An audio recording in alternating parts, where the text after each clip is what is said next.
आजादी के बाद सबसे निचले स्तर पर पहुंचा रुपया। डॉलर के मुकाबले रुपए में ऐतिहासिक गिरावट। अंतर्राष्ट्रीय बाजार में रुपए की कीमत लगातार गिर रही है, जो कि रुपए का ऐतिहासिक निचला स्तर है। कई जानकारों का मानना है कि आने वाले दिनों में ये 80 रुपए प्रति डॉलर तक गिर सकता है। इसके पीछे कई बड़ी वजह है, जैसे कि अमेरिका द्वारा बढ़ाई गई ब्याज दरें, भारतीय शेयर बाजार में गिरावट और कच्चा तेल महंगा होना।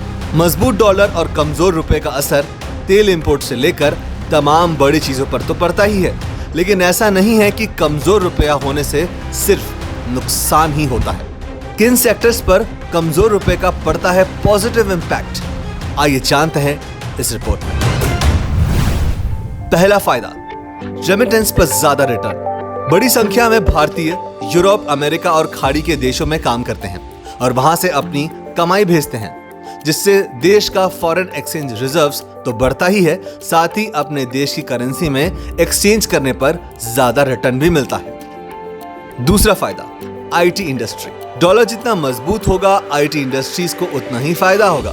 भारत की दिग्गज IT companies TCS, Infosys, Wipro, Tech Mahindra, HCL जैसी कंपनियों की सबसे ज्यादा कमाई विदेशों में आईटी सर्विसेज देने से प्राप्त होती है। इन कंपनियों को डॉलर में भुगतान भी किया जाता है। तीसरा फायदा, एक्सपोर्टर्स को फायदा। डॉलर की मजबूती का सीधा फायदा एक्सपोर्टर्स को मिलता है। जब कोई एक्सपोर्टर किसी प्रोडक्ट को किसी देश में बेचता है तो उसका पेमेंट डॉलर में होता है। इसका मतलब जितना कमजोर रुपया उतना ही बड़ा प्रॉफिट। चौथा फायदा, फॉरेन टूरिज्म। महंगे डॉलर के चलते भले ही आप विदेशों में ना जा सके, लेकिन जो विदेशी टूरिस्ट भारत आना चाहते हैं उन्हें कम पैसे खर्च करने पड़ेंगे। पांचवा फायदा, सोशल मीडिया क्रिएटर्स। ये दौर सोशल मीडिया का है। जो लोग यूट्यूब, फेसबुक या अन्य किसी प्लेटफॉर्म पर वीडियो कंटेंट बना रहे हैं, उनको भी इसका फायदा मिलने वाला है, क्योंकि उन सभी का पेमेंट डॉलर्स में होता है।